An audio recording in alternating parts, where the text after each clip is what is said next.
키네어 타고 헬싱키로 갔다가 헬싱키에서 더블린으로.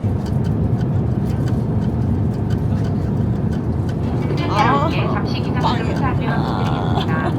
우리 비행기는 이제 고도로라서 시작하겠으며 잠시 후 약 4시 20분 마지막인데. 국적인 헬싱키 국제공항에 도착하겠습니다.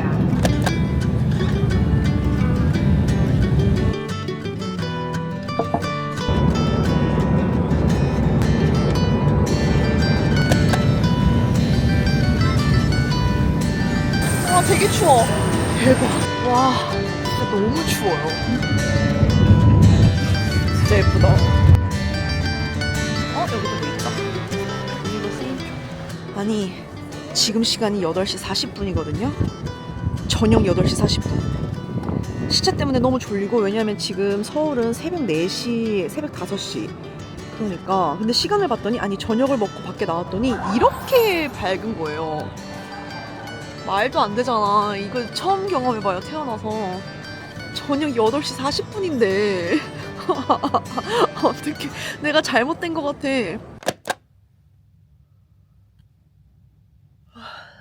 6시 26분. 오늘 굉장히 타이트한 일정입니다. 우선 7시부터 조식이 있고 9시까지 이제 모여야 되고 9시에 모여서 버스 타고 털러머로 가요.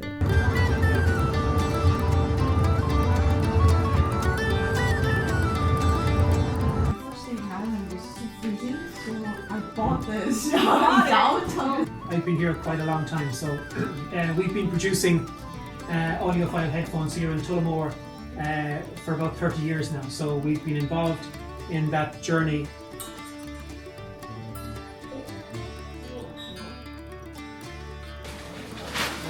이제 갈 준비하고 있어요. 마지막 인사. You're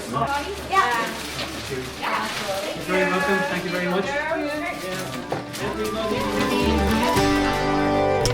하이 가이스, 코너고입니다. 제가 인스타로 종종 소식을 전해드리고 있는데 지난번에 아일랜드 제나이저 공장으로 출장을 다녀왔거든요. 벌써 몇 달이 지났어요. 이번 투어는 아일랜드 털러머에 위치한 제나이저 공장에서 핵심 부품인 트랜스듀서 제조 과정에 대한 것도 직접 보고 설명도 듣고 또 직접 헤드폰을 만들어 보기도 하고 굉장히 새로운 많은 경험을 하고 왔습니다. 이때 이 제나이저 출장을 엑센텀 플러스와 처음으로 함께 하게 됐습니다.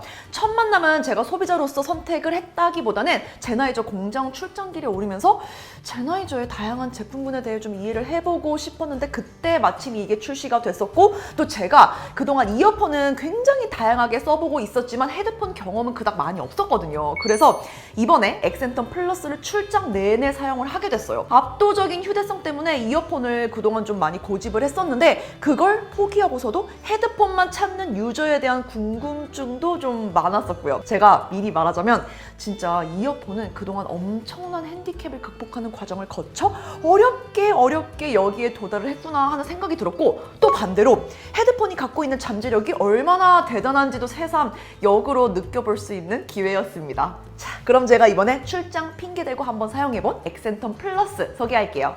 엑센텀 플러스는 무게가 무려 227g으로 비행기에서 환승할 때 공항에서 대기하면서 또 비행기 다시 타고 버스 타고 이동하면서 이렇게 매 순간 착용할 때 오래 착용하다 보면 아무래도 느껴지는 정수리 압박이나 무게감이 있을 수밖에 없는데 그런 게 전혀 부담스럽게 느껴지지 않을 정도로 가벼운 수준이라 저는 그때 첫 사용감이 굉장히 좋았어요. 헤드폰에서만큼은 물리 버튼이 더 좋다고 하는 분들도 꽤 있는데 저는 적응만 하면 터치 방식이 더 편하다고 느껴져서 엑센텀 플러스의 터치패드 탑재는 마음에 듭니다.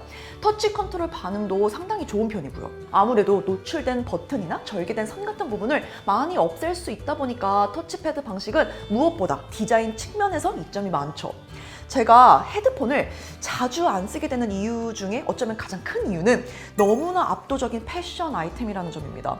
제가 어떤 옷을 입고 어떤 신발을 신고 어떤 가방을 메고 있는지가 아무 의미가 없을 정도로 이게 머리에 크게 얹혀져 있다 보니까 저는 헤드폰의 디자인 미덕은 그냥 튀지 않고 무난무난하고 계속 써도 주목받지 않고 그래서 결국에는 들리지 않는 거라고 생각을 하는데 이런 측면에서 마음에 들었습니다. 물론 제가 이제 장기간 사용을 하다 보면 조금 이제 심심할 수 있으니까 그럴 때 이렇게 포인트가 되는 액세서리 하나쯤은 뭐 씌울 수 있죠. 케이스처럼 짠! 내가 좋아하는 파란색.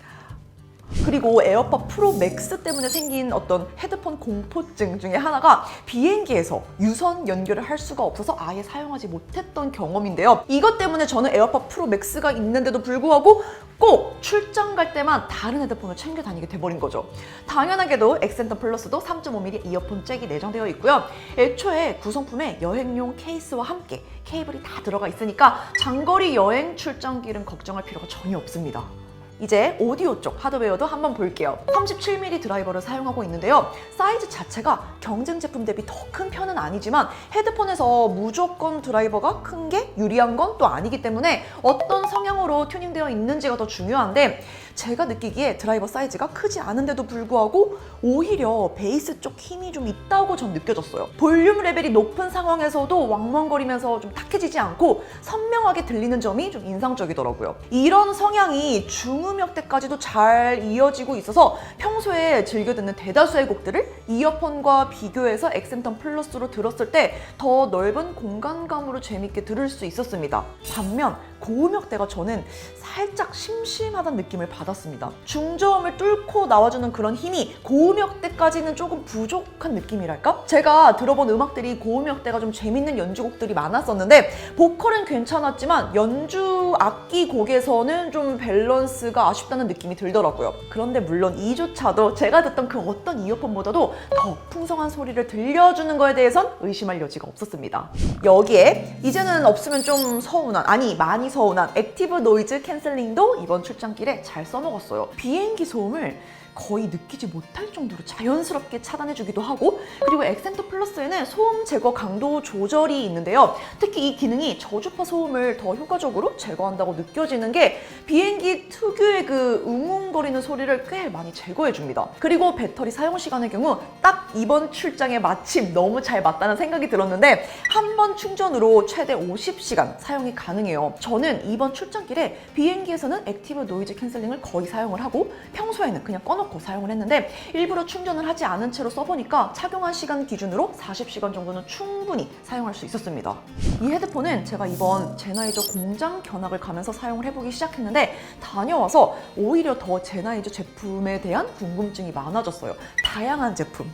제가 이번에 다녀온 곳이 털러모어라는 곳인데요. 털러모어 공장이 제나이저의 스테디셀러 헤드폰인 HD600을 생산하는 곳이라고 하더라고요. 여기서 하이파이 사운드를 위한 트랜스듀서 조립 과정부터 패키징, 헤드폰, 이어폰 모든 제품들이 완성되는 이런 제작 과정까지도 경험할 수 있게 준비해 주셔서 정말 막 엄청 신기하게 눈 크게 뜨고 살펴봤던 것 같아요.